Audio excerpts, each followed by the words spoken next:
अस्सलामुअलैकुम, आप देख रहे हैं प्रोग्राम बयानिया और मैं हूं आलिया शब्बीर। नाजरीन, इमरान खान पर हमले के बाद लॉन्ग मार्च तो पोस्टपोन हो गया है। इमरान खान ने कल प्रेस कॉन्फ्रेंस में खुद कहा कि अब वो जब ठीक होंगे तो इस्लामाबाद की कॉल दी जाएगी, लेकिन अब पाकिस्तान तहरीक इंसाफ की जानिब से मुल्क भर में जगह जगह एहतजाज किया जा रहा है। कल भी आपने देखा कि मुख्तलिफ जगहों मुख्तलिफ शहराओं पर एहतजाज किया गया, मुकदमे भी बने और गिरफ्तारियां भी हुई, लेकिन आज भी सूरत हाल इसी तरह की है। अब इसमें जो पाकिस्तान तहरीक इंसाफ की जानिब से मुतालबा किया जा रहा है कि जो इस हमले में मुलविस हैं उनको ओहदे से इस्तीफा दे देना चाहिए, लेकिन अभी तक इसके ऊपर जो बात की जा रही है, प्राइम मिनिस्टर ने भी इसके ऊपर वजाहत दी है और उन्होंने कहा है, प्राइम मिनिस्टर ने भी कहा है कि अगर सबूत है तो दे, मैं एक लम्हा भी नहीं लगाऊंगा और मैं इस्तीफा दे दूंगा और मैं चला जाऊंगा, लेकिन सबूत नहीं है। जबकि ISPR की जानिब से भी इन तमाम इल्जामात को मुस्तरद कर दिया गया है जो पाकिस्तान तहरीक इंसाफ और इमरान खान ने बजाते खुद लगाए हैं कि इसमें कोई सरकारी ऑफिसर भी मुलविस हो सकता है। इन इल्जामात के मुस्तरद होने के बाद से अभी तक पाकिस्तान तहरीक इंसाफ ने मुजाहरे खत्म नहीं किए। अभी तक जूं का तू मामला है और अभी तक इस मुकदमे का हैरान कुन बात यह है कि मुकदमा भी दर्ज नहीं हुआ। उसकी क्या वजह है? क्योंकि पंजाब में तो PTI की अपनी गवर्नमेंट है और वहां पर मुकदमा दर्ज ना होने में क्या रुकावट पेश आ रही है, अहम सवाल है। बहुत सारे सवालात आज prime minister of Pakistan Shahbaz Sharif साहब ने भी उठाए हैं इमरान खान के हमले के हवाले से कि इमरान खान पर हमला हुआ और इमरान खान साहब ने खुद कहा कि 4 गोलियां लगी हैं। तो prime minister of Pakistan Shahbaz Sharif साहब ने सवाल उठाया है कि अगर 4 गोलियां लगी हैं और आप 3 घंटे का सफर करके शौकत खानम आए हैं, तो फिर इस दौरान में जाहिर है कि अगर इस तरह की ज्यादा क्रिटिकल कंडीशन हो तो आपको इतना वेट नहीं करना चाहिए, आपको नजदीक तरीन हॉस्पिटल चूज करना चाहिए। दूसरा सवाल यह है कि क्योंकि ये मामला फिर क्रिमिनल टाइप का होता है तो सरकारी हॉस्पिटल ही इसको डील करते हैं, वहां की ही मुस्तनद रिपोर्ट समझी जाती है और वही तफ्तीश में काम आती है। तो ये प्राइवेट हॉस्पिटल की जो कि इमरान खान साहब का खुद बनाया गया है, उसमें उनका आना एक बहुत बड़ा सवालिया निशान है। प्राइम मिनिस्टर ने भी इस पर सवाल उठाया है। जबकि राना सनाउल्लाह का और इसके अलावा शर्जील इनाम मेमन का तो बयान ही कुछ मुख्तलिफ है। वो तो इन जो 4 गोलियां लगी हैं इसके ऊपर भी शक शुबात का इजहार कर रहे हैं। तो ये तमाम मामला चाहे वो PTI हो या फिर इसके अलावा हो, पॉलिटिसाइज होता नजर आ रहा है। इसका कुछ भी हमें नजर नहीं आ रहा कि ये किसी नतीजे पर पहुंचेगा कि आखिर हुआ क्या था। आज इसी के ऊपर बात करेंगे। हमारे साथ मौजूद हैं barrister Aamir Hasan, Pakistan Peoples Party के रहनुमा है। प्रोग्राम में हमारा साथ देंगे सदीक अल फारूक साहब, मुस्लिम लीग नून के सीनियर रहनुमा है। प्रोग्राम में हमारे साथ हैं अब्दुल समद याकूब साहब, पाकिस्तान तहरीक इंसाफ से हैं।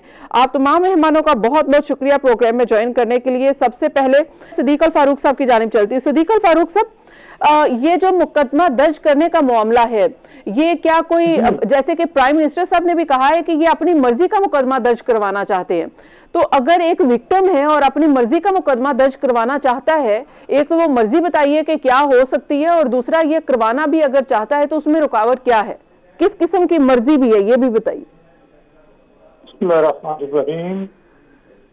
बहुत शुक्रिया आलिया शबीर साहिबा।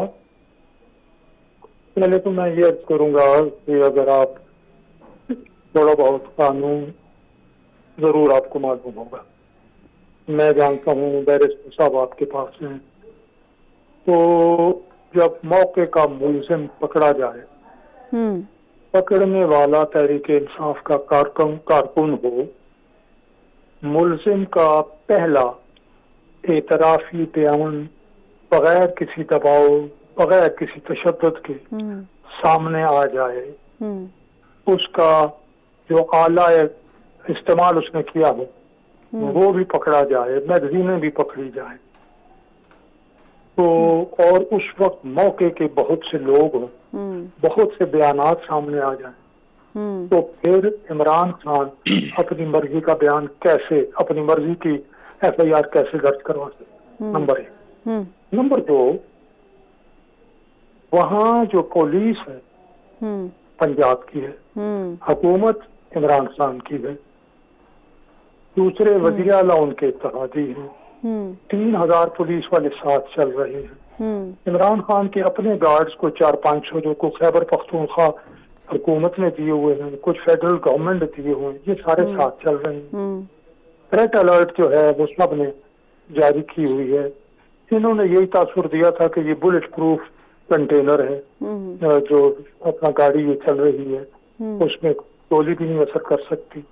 ये सारे फिर उसके बाद ये होता है कि फैसल सुल्तान ब्रीफिंग देते हैं मीडिया को सर्जरी के बाद कि जी उन्हें एक गोली लगी है और 2 गोली के टुकड़े हैं जो उनकी पिंडली में मौजूद हैं, और जो गोली लगी है उससे पांव की पिंडली की हड्डी थोड़ी टूट गई है और एक्सरे दिखाया जाता है। फिर उसके बाद मेडिकल बोर्ड आ जाता है। मेडिकल बोर्ड कहता है कोई हड्डी नहीं टूटी। इनका बयान है 4 गोलियां लगी हैं। जो असद उमर है उनका बयान है 2 गोलियां हैं, एक लगी है फैसल जावेद को और एक लगी है इमरान को। अब पिस्टल की गोली के टुकड़े नहीं होते, पिस्टल की गोली होती है सॉलिड। अगर आज मैं वीडियो पे होता ना उस पे स्काइप पे तो मैं आपको गोली दिखा देता, पिस्टल दिखा देता कि ये देखें। हाँ, अलबत्ता अगर शॉट गन 12 बोर की बंदूक जिसे कहते हैं उसमें मुख्तलिफ कारतूस हैं, LG है, SG है और 4 नंबर है। 1 नंबर से लेके तो 9-10 नंबर तक कारतूस होते हैं। 1, 2, 3, 4 छरे छोटे होते चले जाते हैं। LG SG में गालिबन 6 होते हैं, SG में 12 टुकड़े होते हैं। अब वो तो गोली चली नहीं है, चली पिस्तौल की गोली है, तो 2 टुकड़े और कहाँ से आ गए पिंडली? सारा कंफ्यूजन है। सब जो भी है इस सारी चीज का मुल्जिम के इकबाली बयान, उसकी 2 और वीडियोस भी आ गई हैं, उसकी बीवी का बयान भी आ गया। जिन्होंने पिस्तौल सप्लाई किया वो भी पकड़े गए। अब इस सारी सूरत हाल में इमरान खान का बयान झूठ के अलावा और क्या हो सकता है? जी ठीक है, इसके ऊपर बात कर लेते हैं। मैं बैरिस्टर साहब को शामिल गुफ्तगू करूंगी। बैरिस्टर साहब, जैसे कि सिद्दीक अल फारूक साहब, ये जो गोलियां लगी हैं वो कितनी लगी हैं, शर्जील इनाम मेमन ने भी आज कहा है, और राना सनाउल्लाह जो कि वफाकी वज़ीर दाखिला है उन्होंने भी इसके ऊपर शक शुबात का इजहार किया है। तो ये किस स्टेज पर जाकर अगर इसको तफसीली इन्वेस्टिगेट किया जाए, ये मामला अगर जाहिर है कि लीगली अगर इसको पिकअप किया जाएगा तो ये क्लियर हो सकता है कि कितनी गोलियां लगी थी? इमरान खान साहब जो दावा करे, मुख्तलिफ बयानात आ रहे हैं, उसके अकॉर्डिंग है, नहीं है, डिफरेंट है, ये क्या है? बहुत शुक्रिया जी। देखिए, मैं किसी किस्म के शकूक का इजहार करने की बजाय कुछ कानूनी नुकात उठाऊंगा। एक हादसा हुआ है और इमरान खान और PTI का मौकफ है कि उन पे कातलाना हमला हुआ है। अच्छा, अगर किसी पे कातलाना हमला हो और क्या उसे ये इजाजत होती है कि उस पे गोलियां चली हैं, वो अपने मर्जी के हॉस्पिटल में चला जाए, अपने मर्जी के डॉक्टर से रिपोर्ट ले और उसके बाद किसी सरकारी, सिर्फ रियासत के ऊपर, रियासती इदारों के ऊपर वो इल्जामात लगाए, मुझे फलां ने मारा है, फलां ने मारा है, ना कोई मेडिकल रिपोर्ट आए सामने, ना किसी किस्म के सरकारी डॉक्टर को करीब जाने की इजाजत हो, जबकि सरकार भी आपकी हो, सदर पाकिस्तान आपकी तीमारदारी करने जाता हो, वजीर आला आपके सराहने अटेंडेंट बन के खड़ा हो, पूरी IG के ऊपर IG ने आपको इतना खुल खेलने की इजाजत दी हो कि वो जैसे चाहें आप एहतजाज करें, 4 बंदे 8 टायर लेके चौक में निकलें और चौक बंद कर लें, कोई ना रोके। इन हालात के अंदर क्या ये इस तरह होना चाहिए था? इस तरह होता है क्या कानून? वो जो कहते थे 2 नहीं 1 पाकिस्तान, तो ये पंजाब के अंदर क्या कानून इस तरह है? क्या किसी को इन दिनों में हादसा नहीं हुए होंगे नवंबर के महीने में? क्या हर शख्स को ये सहूलत हासिल है कि वो अपनी मर्जी के या अपने हॉस्पिटल में या अपनी मर्जी के हॉस्पिटल में चला जाए, अपनी मर्जी के डॉक्टर को कहे जरा डिस्क्राइब करो सही तरीके से कैमरों के सामने आके, ये भी बताओ, और फिर वहां पे टांग में शाहरग भी निकल आए और टांग के करीब शाहरग है और उस शाहरग तक गोली नहीं पहुंची, ये अल्लाह का बहुत बड़ा मौजजा है। अल्लाह का ये मौजजा नहीं है। मौजजा तो शौकत खानम ने ये कर दिया कि शाहरग कहीं पांव के करीब आ गई है, हम तो इसे कहीं और सुनते थे।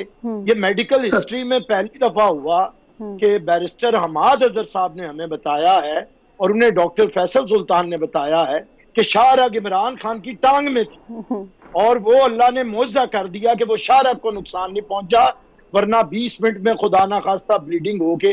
देखिए अब हम क्या कहें, हम अगर ये कहेंगे कि ये तमाशा है तो फिर कहा जाएगा कि मजे का खेज बातें की जाती है, और मैं नहीं करना चाहता।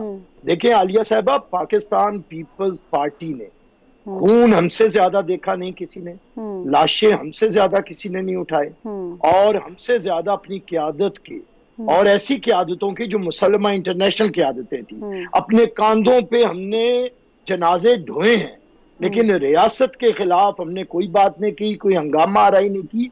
अगर किसी ने कोई नारा लगाया भी है तो हमारे लीडर ने कहा है पाकिस्तान खपे। अब आप मुझे बताएं आलिया, आप उस वक्त भी इसी तरह मीडिया के साथ मुंसलिक थी जब 18 अक्टूबर 2007 को मोहतरमा बेनजीर भुट्टो के 30 लाख के जुलूस के ऊपर हमला हुआ और 200 लाशें उठाई गई। 200 क्या दूसरे दिन कोई टायर जले? मोहतरमा बेनजीर भुट्टो दूसरे दिन अलल सुबह कायदे आजम मोहम्मद अली जिन्ना के मजार पे पहुंची, उधर फातिहा की, उसके बाद कारकुनों के घरों में 200 लाशें थे, 200 लाशें, और मोहतरमा उन कारकुनों के घर पहुंची और एक बात की कि रियासत को बचाओ, रियासत को दहशतगर्दों के हाथों में ना दो। क्या किसी इदारे के खिलाफ बात की? क्या फौज के ऊपर हमने कोई उंगलियां उठाई? क्या हमने पाकिस्तान की इंटेलिजेंस एजेंसीज को निशाना बनाया? सवाल ये है कि कुछ भी नहीं हुआ। भाई उंगली कटा के शहीदों में नाम करवा लो, उंगली भी ना कटे और शहीदों में नाम भी लिखवाना चाहो। हम वो लोग हैं जिन्होंने कभी किसी के बारे में, हम लहू नहीं देखना चाहते, अपनों का तो नहीं देखना चाहते, और खुदा की कसम, रब्बे काबा की कसम, हम अपने दुश्मनों का भी लहू नहीं देखना चाहते। हमें पता है लहू क्या होता है, हमें पता है ये गम क्या होता है। तो इसलिए हम तो इमरान खान की जिंदगी की दुआ करते हैं, लेकिन उनकी ये लंबी जिंदगी मुल्क के लिए वबाल ना बने, उनकी ये लंबी जिंदगी मुल्क के लिए एक मुसीबत और मसला ना बन जाए। लेकिन उनकी जुबान मुल्क के लिए, मुल्क के इदारों के लिए। कल मैं इंडियन चैनल पे था, जिस तरह हमारा तमस्कुर उड़ाया जा रहा है, मैं आपको क्या बताऊं, मुझे तंग आके कहना पड़ा कि आप इमरान खान को आप ले लें। राइट, यहाँ पे इतना अच्छा लग रहा है वो जी, तो जाहिर है कि इस वक्त इंडियन मीडिया ये कैश कर रहा है, वो तो पहले ही पाकिस्तान के इदारों के खिलाफ कैश करता है, और अब भी उन्होंने इसको कौन करवा रहे हैं जी, उन्हें कैश कौन करवा रहे हैं जी, और ये जाहिर है कि ये पाकिस्तान के जो इंटरनल मामलात है, फिर जाहिर है बैरूनी दुश्मन जो है वो आड़े हाथों लेता है। यहाँ पे ब्रेक शामिल करनी है, ब्रेक के बाद जब हम वापस आएंगे यहीं से गुफ्तगू का सिलसिला आगे बढ़ाएंगे। हमारे साथ रहिए।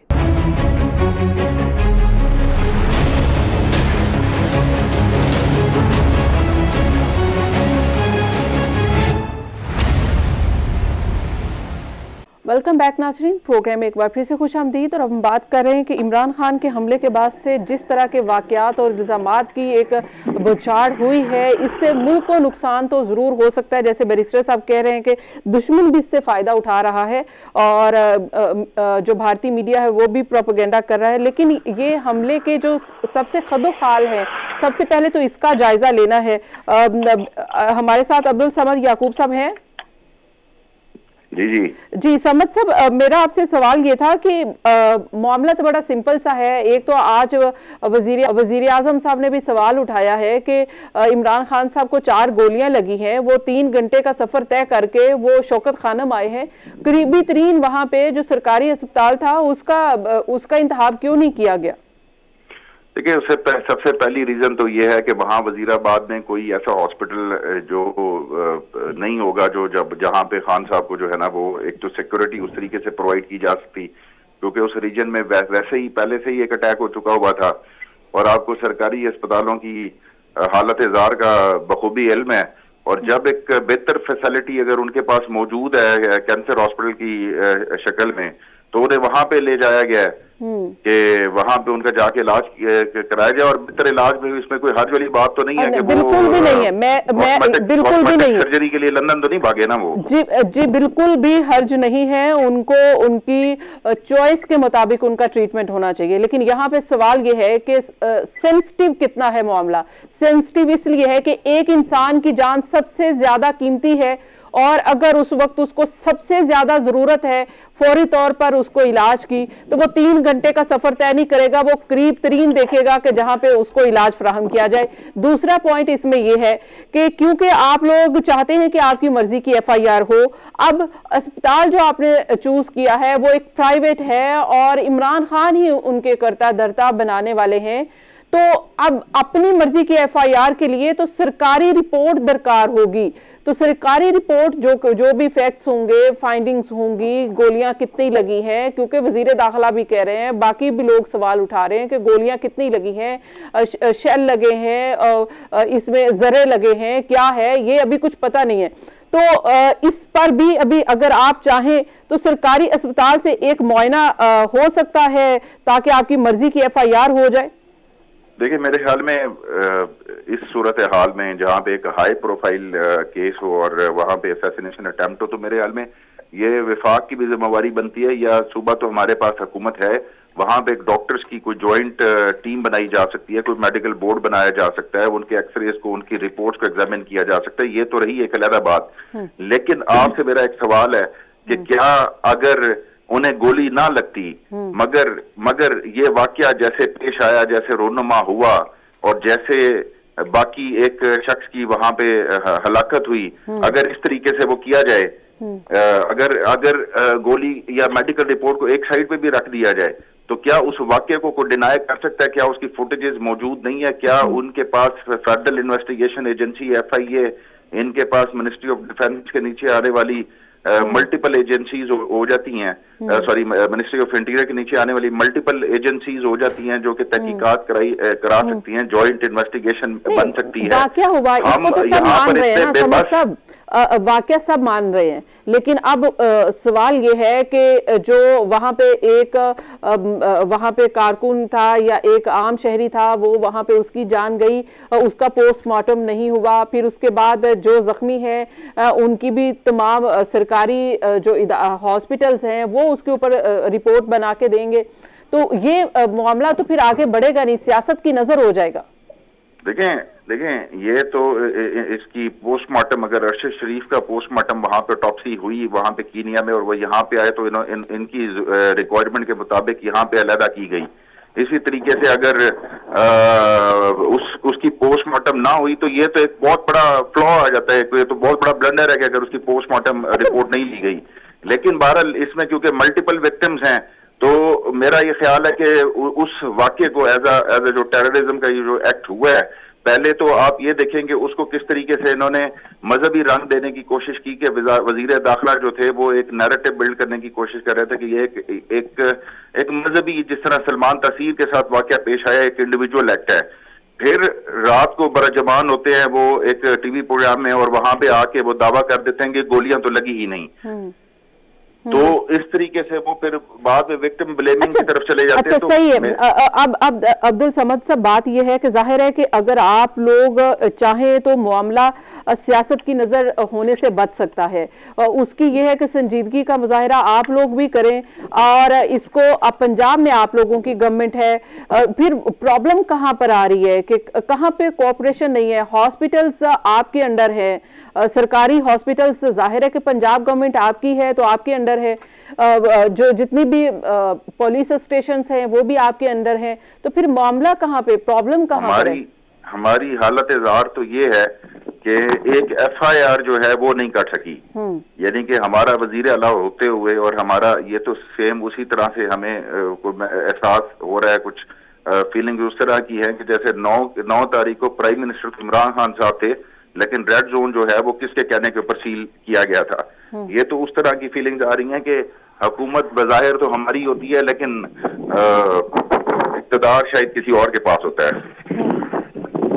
नहीं तो फिर आपको तो अब्दुल समद याकूब साहब, अगर ऐसी सिचुएशन है तो फ्रैंकली स्पीकिंग के इमरान खान साहब ने जो 4 सालों में वेट किया और बाद में कहा कि भाई मेरे तो हाथ पांव बंधे थे, मुझे तो प्राइम मिनिस्टर हाउस में बंद किया हुआ था, तो अब तो बहुत देर हो चुकी है, चले वो तो खत्म हो गया मामला, वफाक में वो ऐसा नहीं कर सके, तो पंजाब हुकूमत से रिजाइन कर दें, कहें कि भाई यहाँ पे तो पंजाब हुकूमत हमारी है लेकिन हम कुछ कर ही नहीं पा रहे।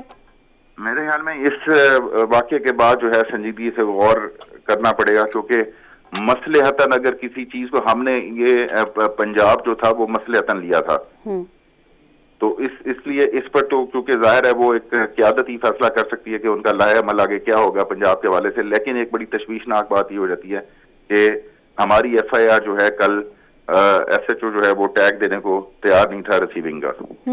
राइट, लेकिन प्राइम मिनिस्टर ने कहा अपनी मर्जी की भी कटवाना चाहते हैं, शायद यही वजह है। आप लोगों ने जो इल्जामात लगाए हैं वो इट्स टू अर्ली के सबूत के बगैर लगाए। प्राइम मिनिस्टर ने भी कहा है कि भाई अगर सबूत दे दें, मैं 1 सेकंड नहीं लगाऊंगा, मैं इस्तीफा दे दूंगा। तो कोई सबूत तो लेकर आए, अगर वजीर आजम मुलविस है, वफाकी वजीर दाखिला मुलविस है, या किसी का भी आप नाम लेते हैं, कोई सबूत तो लेकर आए। देखें, पहली बात तो ये कि कोई भी जो विक्टिम होता है, FIR जो भी कानून है, जो भी ज़ाब्ता अखलाक है, वो उसके मुताबिक काटी जाती है कि जो विक्टिम होता है उसको क्लेम जो किया जाता है वो बाद में। और दूसरी बात, सबूत इकट्ठा करना जो होता है वो विक्टिम का काम नहीं होता, वो इन्वेस्टिगेशन एजेंसीज का काम होता है। लेकिन जाहिर है कि अगर कोई इल्जाम लगा रहे हैं ना, अगर मैं इल्जाम लगा रही हूँ, आप पर लगा रही हूँ कि भाई आपसे मेरी जान का खतरा है, तो उसकी वजूहात भी दूंगी, उसके सबूत भी दूंगी कि आपने मुझे ये धमकी दी थी, आपने मेरे से ये थ्रेट किया था, इस वजह से। ठीक है, मैं इस ज़िमन में आपको एक रेफरेंस, हिस्टोरिकल रेफरेंस देता हूँ कि जब बेनजीर की असैसिनेशन हुई तो उससे पहले बेनजीर ने चंद दिन कबल मार्क सीगल एक इंटरनेशनल सहाफी को ईमेल की थी जिसमें उसने नॉमिनेट किया था कि अगर खुदा ना खास्ता मैं मारी गई तो मेरा जो कातिल होगा या जो जिस पर शक था उसने वो मुशर्रफ के ऊपर शुबे का इजहार किया था। तो क्या बेनजीर ने उसमें कोई ऐसे थ्रेट या ऐसे कोई क्रेडिबल एविडेंस साथ अटैच किए थे? बात यह कि जिसके ऊपर इल्जाम लगता है उसके ऊपर उससे तहकीकात होती है। यानी कि ये मामला तो फिर पॉलिटिकल एंगल से ही देखना है कि जाहिर है कि पॉलिटिकली जो, ठीक है। अच्छा, ये बैरिस्टर से मैं आपकी जी सदीक अल फारूक साहब। जी, मैं पहले तो अर्ज करूं, अब्दुल समद याकूब साहब बड़े अच्छे आदमी हैं, लेकिन मैं आपके जरिए बराह रास्त नहीं मुखातिब हूं उनसे कि बेनजीर शहीद का केस और इमरान खान का केस बिल्कुल पोल्स अपार्ट, जमीन आसमान का फर्क। बेनजीर को के साथ यहाँ से परवेज मुशर्रफ के बंदे ने जाके मुलाकात की थी और उन्हें थ्रेट किया था कि आप अगर पाकिस्तान आई तो आपको कत्ल कर दिया जाएगा, हम जिम्मेदारी नहीं लेते। ये बातें रिकॉर्ड पर आ चुकी थी। यहाँ मौके पर जो मैंने पहले अर्ज किया है, सब अब्दुल समद साहब ने सुना नहीं, मुलजिम पकड़ा गया है, पिस्तौल बरामद हो गया है, मुलजिम को दबोचने वाला PTI का कारकुन मौजूद है, उसका बयान सामने है, PTI के बहुत से लोगों के बयानात मौजूद हैं। और ये अगर प्राइवेट हॉस्पिटल में भी गए हैं तो वहाँ जो अपना उनका चीफ है उसका बयान और है और मेडिकल बोर्ड का बयान और है। मैं ये अर्ज करूंगा कि ये सारी सूरत हाल बहुत ही मुख्तलिफ है। अब जब तक जिन अपना वीडियोस और ऑडियोस की बात कर रहे हैं अपना अब्दुल समद याकूब साहब, वो सारी मौजूद है ना ऑडियोस, वो एक एक चीज मौजूद है। तो इसकी इंक्वायरी करके ही कोई तय होगा ना कि कहाँ ये मामला कहाँ पहुंच रहा है, क्या करना है। अभी तो 10 बयान खुद PTI के लोगों ने मुख्तलिफ लिए हैं। मसलन हमाद अजहर नहीं, फैसल जावेद की सारी कमीज सीने से खून आलूद है। भाई तो अगर गोली आपके सीने पे लगी है तो आपके तो खड़े वहां ऐलान कर रहे हैं, उसके बावजूद इमरान खान के पाँव में जाके लगी है। ये एक के सीने पे लगी है, एक के पाँव में लगी है। मैंने पहले अर्ज किया, जिसने पकड़ा उसने कहा मैंने मुलजिम पे पीछे भागा, मैंने यूं हाथ किया, मारा जब तो उसका निशाना ऊपर चला गया, गोली खता गई और पिस्टल उसके हाथ से गिर गया और बाकी गोलियां जमीन पर चली। ये आप देख लीजिएगा। हालांकि एक बेगुनाह इंसान को कत्ल करना या कत्ल करवाना अल्लाह ताला के नजदीक, वो रियासत मदीना सुबह शाम बात करते हैं, इंसाफ की बात करते हैं। अल्लाह फरमाता है वह मन जिसने कत्ल किया बेगुनाह आदमी को, उसने पूरी व कत्ल नासा जमिया सारी इंसानियत को कत्ल कर दिया। ये इनको कोई एहसास है? कोई एहसास है? आप वो ये इसलिए करना चाहते हैं इन पर मुकदमा, इन पर FIR, लेकिन ये हो नहीं सकती क्योंकि मुलजिम मौजूद, उसका एतराफी बयान मौजूद, उसकी 2 वीडियो कैसेट्स मौजूद, उसके जो कब्जे में ले लिया गया मोबाइल फोन, वो किस तरह की तकरीरें सुनता है वो मौजूद, उसकी बीवी का बयान मौजूद, क्या बात रह जाती है। फिर तो मामला जो है कि इस तरह से अगर देखा जाए तो फिर तो क्लियर है। लेकिन बैरिस्टर साहब, पीटीआई को तो अपनी पंजाब गवर्नमेंट पर यकीन ही नहीं है। जैसे अब्दुल समद साहब ने कहा है कि देखिए हम तो इस कदर बेबस हैं कि पंजाब में हमारी हुकूमत है लेकिन हमारी FIR कट नहीं रही। तो ये हाल है। इमरान खान कहते हैं 4 साल हुकूमत कर ली लेकिन मैं तो प्राइम मिनिस्टर हाउस में बंद रहा। तो ये हाल है इनका। पहले एक जुमला जी आमिर साहब, एक जुमला मेरा फिर आप बोले। वो जुमला ये है कि उन्होंने 8 दिन पहले ये कहा कि सिर्फ आखिरी 3 महीने मेरे साथ एस्टेब्लिशमेंट नहीं थी, बाकी तो मेरे साथ एस्टेब्लिशमेंट रही है। जी ठीक है जी बैरिस्टर साहब। ये देखिए, अब इमरान खान साहब के एतमाद और एतबार के लिए किसे लाया, उन्हें नहीं आता, किसी पे एतबार नहीं आता। अब उनकी तबीयत के अंदर इतनी हैजान है कि अब उनकी हैजानी तबीयत के मुताबिक ना तो मुल्क का निजाम मुरतब किया जा सकता है। अगर मुल्क के कानून के तहत हो तो देखिए, जहां पे वाकया हुआ है, अगली रिसेप्शन इनकी वजीर आला पंजाब, जो इनका वजीर आला पंजाब है, जो उन्होंने सुप्रीम कोर्ट से जाके रिस्टोर करवाया है और जिस तरह लिया है वो आपके सामने है और बनाया है हुकूमत छीन के दोबारा। अच्छा, पंजाब के अंदर वाकया हुआ है, वजीर आला की तकरीबन इलाके में हुआ है, थाना कुंजा जहाँ पे वजीर आला की रिहाइश है वहां पे तफ्तीश हो रही है। बंदा इन्होंने खुद पकड़ा है, हॉस्पिटल इमरान खान का अपना है, डॉक्टर्स उसके अपने हैं, पुलिस और IG उसकी अपनी मर्जी का लगा हुआ है। अब इमरान खान को इससे फेवरेबल क्या हालात दिए जाएं जहां पे इमरान खान मुतमईन होंगे। सदर पाकिस्तान उनका अपना है, जो पूरी कमांडर इन चीफ है आर्म्ड फोर्सेस का, सारों का। तो अब बताएं, किस जो मुलाकातें करवाता है इनकी आर्मी चीफ के साथ और एजेंसियों के सरबराह के साथ, अब कहां पे इमरान खान की, इमरान खान के लिए या तो फिर मोदी की हुकूमत हो और मोदी की इन्वेस्टिगेशन हो, क्योंकि जो मोदी चाहता है इस वक्त इमरान खान वही चाहता है कि मुल्क के एस्टेब्लिशमेंट एजेंसी की तज़हीक की जाए, उसे गद्दार साबित किया जाए पाकिस्तान को। तो ये तो काम देखें, ये इन्होंने तो कुछ भी नहीं इनके साथ हुआ। आलिया साहबा, हमारे साथ क्या नहीं हुआ। अभी सिद्दीकुल फारूक साहब ने शहीद जुल्फ़िकार अली भुट्टो की जो है जुडिशियल मर्डर, उसकी भी बात की। शहीद मोहतरमा बेनजीर भुट्टो के साथ जो हुआ, हमें बताएं हमने कब मुल्की इदारों को कटहरों में खड़ा किया है। शहीद जुल्फ़िकार अली भुट्टो जब सुप्रीम कोर्ट में थे और जब बात आई तो उन्होंने कहा मुझे पता है, मुझे कत्ल करना है, तुमने ये फैसला करना है, तुम्हें हुक्म दिया जा चुका है, तुम उसकी तामील करोगे। लेकिन मैं तुम्हें एक बात बता दूं कि मेरे सीने में राज दफन है, मैं कोई राज की बात नहीं करूंगा। ये वो सरबराह था जिसने पाकिस्तान के अंदर ये जो बांग्लादेश बना था उसके बाद महमूदुर रहमान कमीशन रिपोर्ट को छुपाया और पाक फौज को बेल आउट किया। ये वो था जिसने एडमी प्रोग्राम की बुनियाद रखी। और मोहतरमा बेनजीर भुट्टो को आप जानती है, मैं समझता हूं हम इतने बड़े लीडर्स के लाशें उठा के वो काम नहीं किया। और आज इन्होंने जो तमाशा लगाया, मुझे बताएं ये सब किसे, ये चाहते क्या है। अब आलिया साहबा दूसरी तस्वीर के रुख पे मैं जाता हूँ। चलो दूसरी तस्वीर का रुख क्या है उसके ऊपर बात कर लेते हैं, एक ब्रेक शामिल कर लें। ब्रेक जी जी बिल्कुल, ब्रेक के बाद हम वापस आए कि बैरिस्टर साहब तस्वीर का दूसरा रुख बताना चाहते हैं, वो क्या है, ब्रेक के बाद।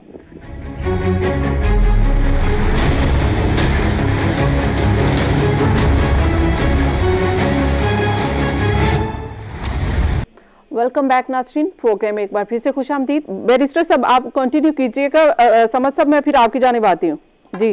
देखिए आलिया साहबा, हम चाहते हैं कि अच्छी अब इन्हीं की हुकूमत है, इन्हीं के मामलात हैं, इससे ज्यादा तो इन्हें फैसिलिटेट नहीं किया जा सकता। लेकिन अगर तस्वीर का दूसरा रुख ये है कि अभी थोड़ा अरसा पहला जो पीटीआई जिस तरह ये काम करती है, शहबाज गिल वाला याद एक्सीडेंट हुआ, गाड़ी उल्टी, ठीक ठाक खड़े हैं, तस्वीर आई, थोड़ी देर के बाद वो आपने देखा तस्वीर, कपड़े फट गए और फिर लहू लुहान हो गए, फिर उसके बाद गले के ऊपर लग गया, यहाँ पे फ्रैक्चर हो गया, कितने दिन ऐसे आए वो भी आपने देख लिया। तो फिर क्यों करेंगे बैरिस्टर साहब, अगर ऐसी बात है तो अगर ये भी शको शुबात जो पेश किए जा रहे हैं कि ऐसा है, ये कितनी गोलियां लगी नहीं लगी, जरे लगे हैं, गोलियां नहीं लगी, ये सारा जो मामला है कैसे पता चलेगा? ये सब मैं शकुको शुबात मैं आपसे कहता हूँ इसी वजीर आला पंजाब का फ्रैक्चर हो गया था। वो मशहूर जमाना तस्वीर है जिसमें इनकी पायोडीन लगा के आगे थे फ्रैक्चर पे, और वो तस्वीर के ऊपर लोगों ने लिखा था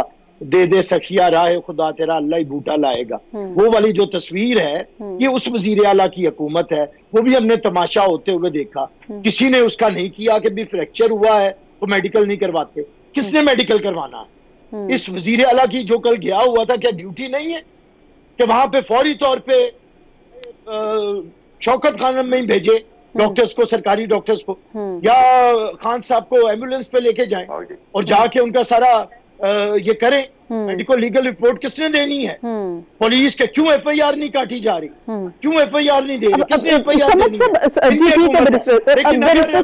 है? मेरी एक बात सुनो ये सब, अगर ये इसे जरिया बना के मुल्क के अंदर इंतशार फैलाना चाहते हैं, रास्ते बंद करना चाहते हैं, गिराओ जलाओ करना चाहते हैं, आर्मी चीफ को गालियां बकना चाहते हैं जीएचक्यू के गेट पे जाके, जिससे कि फॉरेन मीडिया इस्तेमाल करे, सारे कर रहे हैं, और कोर कमांडर्स हाउस के सामने फसाद करना चाहते हैं, तो अगर ये करना चाहते हैं तो फिर भला करें। हमें पता है कि इमरान खान ने कहा था कि मुल्क के 3 टुकड़े होने चाहिए खुदा ना खास्ता, तो फिर इनका एजेंडा सामने आ जाएगा। डिफॉल्ट से तो बच गया, अब ये दूसरा इनका प्लान बी पे काम शुरू। लेकिन ठीक है, मैं इसको आगे लेकर चलती हूँ कि एक ही मुतालबा था, पूरा कर देते, इलेक्शन जो 2 महीने बाद होने हैं, 3 महीने बाद होने पहले हो जाते।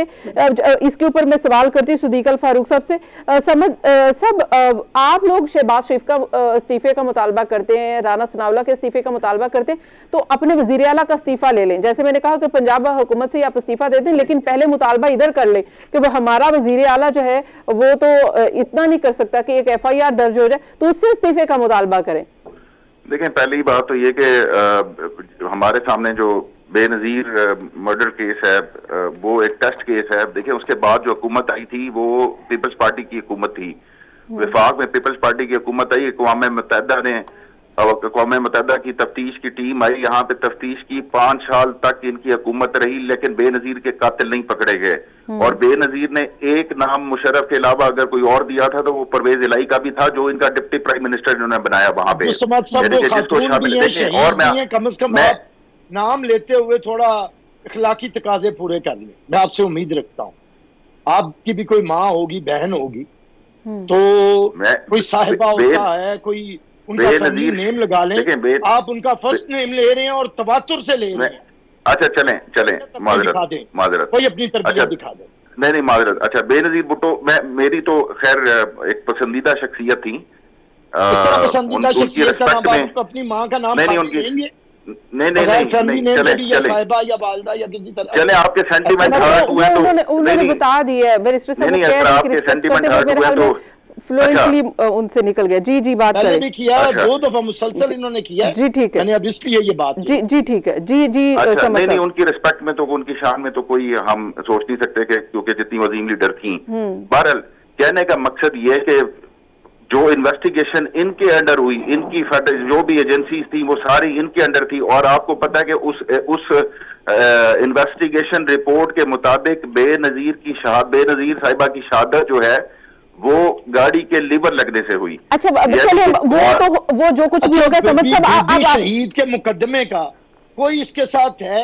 अच्छा, चलिए इसको छोड़ देना, क्योंकि प्राइम मिनिस्टर ऑफ पाकिस्तान ने पे गोलियां चली वो इनके पास है, पुलिस इनकी अपनी है, इन्वेस्टिगेशन इनके कंट्रोल में है, अहम पेशरफ्त जो है इनकी है, हॉस्पिटल इनका है, डॉक्टर इनका है। जी ठीक है। किस तरह ये बीपी के, मैं फिर कहता हूँ, उंगली कटा के शहीदों में नाम नहीं होता भाई। अच्छा ठीक है बैरिस्टर साहब, लेकिन अहम पेशरफ्त ये है कि प्राइम मिनिस्टर ऑफ पाकिस्तान ने सुप्रीम कोर्ट से फुल कोर्ट तश्कील देने का मुतालबा किया है।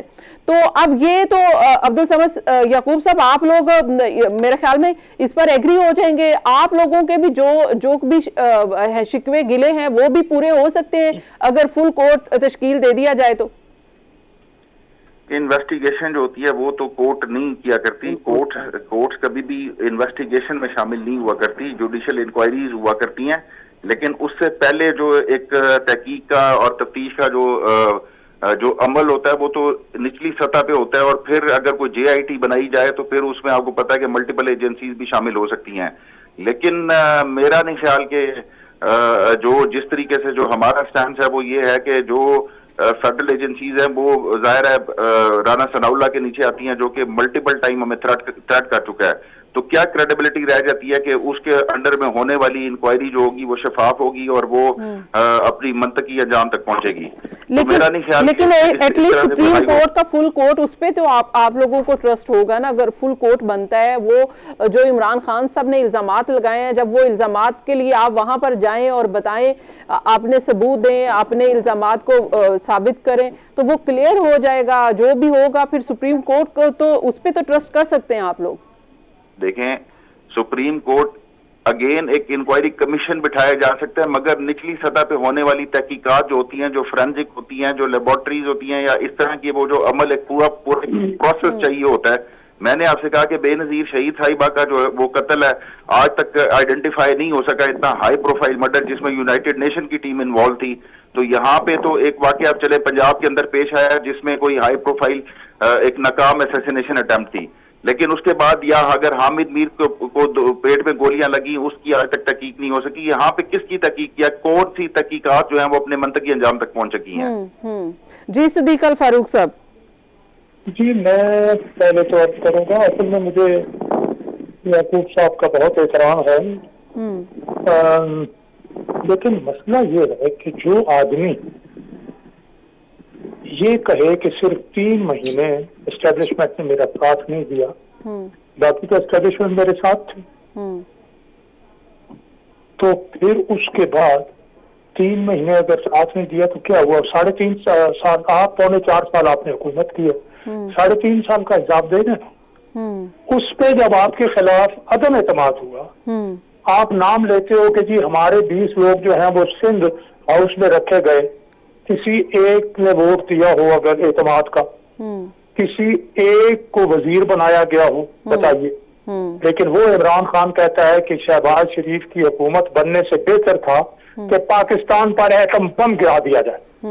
ये उसे अपनी 23 करोड़ पाकिस्तानी कौम की माओं, बहनों, बच्चों, जवानों, बूढ़ों का ये एहसास है कि ये 30 करोड़ मर जाए।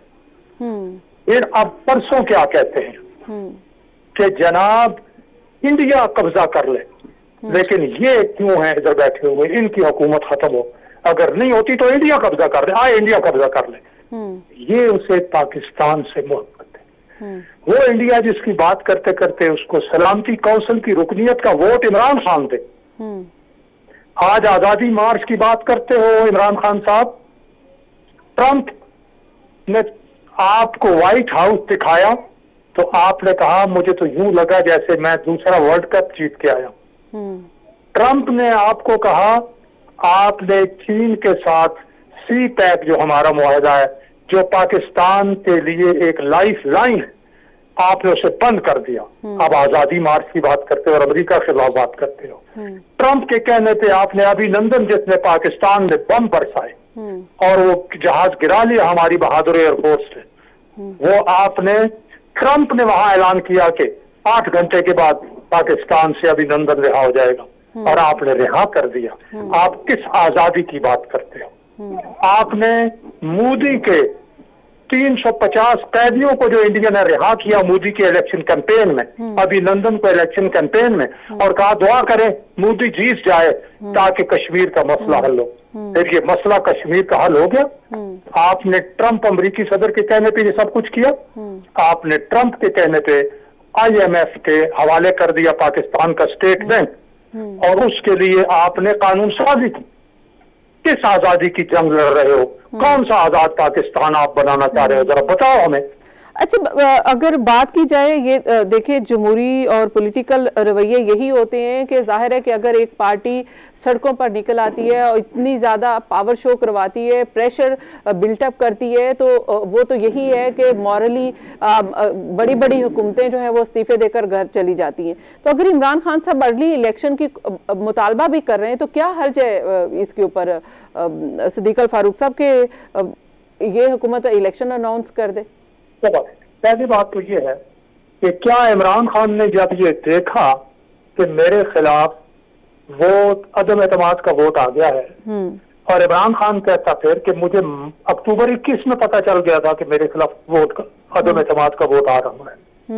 फिर वो सारी कहानी केबल की वो सारी सामने आ जाती है, उनकी अपनी जुबानी, उनकी अपनी असद उमर की और जनाब उनके साबिक वजीर खारजा की जुबानी और उनके आजम खान प्रिंसिपल सेक्रेटरी की जुबानी।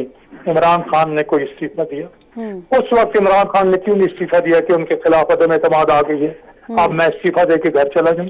क्यों नहीं दिया हमसे? तो क्यों नहीं असेंबली तोड़ी? अगर अक्टूबर में वो कहते थे कि जनाब ये मुझे अदम एतमाद से हटा रहे हैं, एक लम्हा जी। अच्छा, फिर ये कहते हैं जी कि अब्दुल समाद मेरे भाई कि जी हमें इनकी सरबराही में कोई इंक्वायरी कबूल नहीं। भाई हमारे खिलाफ तो सारे केस इमरान खान की मौजूदगी में बने। उनके वजीर दाखिला ने कहा कि अगर नवाज शरीफ की एस्टेब्लिशमेंट से लड़ाई ना होती तो वो आज भी वजीर आजम होते। उनके वजीर दाखिला ने कहा, और फिर सड़कों पर निकल आना। कितने लोग सड़कों पर निकले हैं, जाए देखें। 300-250 जो है वो उन्होंने मुजाहरा किया है जाके कोर कमांडर के घर के सामने वहां खैबर पख्तूनख्वा में। 250-300 यहाँ चले गए हैं और जाके गेट को आग लगा दी है। हम 500-700, 1000, 2000, 5000, 10,000, ये 23 करोड़ की कौम है, ये बाहर आएंगे सड़कों पे तो हम इनकी बात मान लेंगे? यानी आप तो कहो कि इन पर एटम बम गिराओ, आप तो कहो कि इंडिया आ जाए कब्जा कर ले, हम इलेक्शन करा दे ताकि आप उठा के 3 टुकड़े करके इंडिया को दे दें। कमाल है जी। अच्छा बैरिस्टर साहब, आप लोग क्या समझते हैं कि ऐसा नहीं होना चाहिए था कि जाहिर है कि इलेक्शन हो जाते, ये जो टेंशन वाला माहौल था एटलीस्ट ये खत्म हो जाता? आलिया साहब देखिए, इलेक्शन होने और कोई दूर भी नहीं है। इमरान खान अभी परसों हादसे से पहले कह रहे थे कि मैं 10 महीने तक, तो 10 महीने उनके ज़हन में है और तब तक ही इलेक्शन होने हैं, ये इमरान खान साहब को भी पता है। अगर उन्हें ये पता है कि मुल्क इस वक्त मुतहम्मिल नहीं हो सकता, डिफॉल्ट कर सकता है, 3.5 करोड़ लोग वोट देने की पोजीशन में नहीं है, सैलाब आया हुआ है, ये सूरत, तो ये क्यों नहीं इमरान खान बगैर इंतशार के अच्छे तरीके से आगे चले? मेरा पीटीआई के दोस्तों से दरख्वास्त है कि आपका कायद, आपका लीडर, अल्लाह ताला ने उसे रूबसेहत रखा है, सलामत रखा है, इस पे शुक्राने के नवाफिल अदा करें, इस पे टायर ना जलाएं, इस पे लोगों को तकलीफ ना दें, इस पे शुक्र करें कि उसकी जान अल्लाह बच गई है, और इस पे शुक्र अदा करते हुए मुल्क के अंदर इंतशार की बजाय गुफ्तगू का माहौल बनाएं। इमरान खान की तबीयत और इमरान खान की सरिश्त में मुज़ाकरात और गुफ्तगू नहीं है। आपको याद होगा धरना दिया और एक बड़ा हादसा एपीएस का आया तो ये घर गए। ये वैसे ये कभी भी किसी चीज को कॉल ऑफ नहीं करते हैं, मुज़ाकरात की तरफ नहीं आते हैं। तो मैं कहता हूं कि आप हमें कहने के बजाय मीडिया एक रायनामा को हमवार करे। मुल्क इस वक्त इलेक्शंस का मुतम्मिल नहीं होता तो हम जरूर करवाते और करवाने हैं। ये कोई हुकूमत 5 साल के लिए तो नहीं आई, इमरान के ज़हन में 10 महीने में। तो आप इलेक्शन की तरफ जाना है, खुदा के लिए इंतशार ना फैलाएं, मुल्क के अंदर गुफ्तो शनीद का माहौल बनाएं। लेकिन जाहिर है कि बैरिस्टर साहब उसके लिए गवर्नमेंट पहल करती है, तो गवर्नमेंट भी किसी तौर पर पहल करती दिखाई नहीं दे रही। मैं आलिया साहबा एक बात बताऊं, अगर ये इलेक्शंस करवा, ये समझते हैं, देखें सिंध में इलेक्शन नहीं हो सकता, बलूचिस्तान में नहीं हो सकता, इमरान खान पंजाब में इलेक्शन करवा सकते हैं, करवा लें। इन्हें वजीर आला भी ये कहते हैं हमें नहीं सूट करता, तो फिर इलेक्शन करवाएं। अगर यहाँ पे ये लेके आ जाएंगे तो फिर पता चलेगा जी केपी के और पंजाब, कश्मीर और गिलगित के अवाम ने इमरान खान को बड़ी ओवरवेलमिंग सपोर्ट है, तो फिर मजबूर हो जाएगी हुकूमत बाकी भी इलेक्शन की। जाहिर है कि अब करवाते क्यों नहीं है? इनका मकसद इलेक्शन नहीं है, इनका मकसद इंतशार है, मुल्क की इदारों को बदनाम करना है। ये काम आलिया साहब वो ये बिल्कुल नहीं होना चाहिए। अगर ऐसा मकसद है तो बिल्कुल नहीं होना चाहिए। लेकिन this is your point of view. बहुत बहुत शुक्रिया, वक्त खत्म है। बहुत बहुत शुक्रिया अब्दुल समद याकूब साहब, आपका भी शुक्रिया। सिद्दीक अल फारूक साहब, आपका भी शुक्रिया। जाहिर है कि कोई भी सियासी इंतशार नहीं चाहता इस वक्त, ना मुल्क इसका मुतहम्मिल हो सकता है, ना इस वक्त कौम की ये ख्वाहिश है, अवाम की ये ख्वाहिश है। उनको तो इस वक्त महंगाई की वजह से अपने लाले पड़े हैं कि वो इस महंगाई के जिनको किसी तरह से बोतल में हुकूमत ये बंद कर ले। लेकिन इस सियासी टेंशन को कम करने के लिए आखिर क्या करना होगा, ये $1 मिलियन सवाल है। इसी के साथ कल के प्रोग्राम के साथ आपके सामने हाजिर होंगे। आज दीजिए मुझे इजाजत। अल्लाह हाफिज।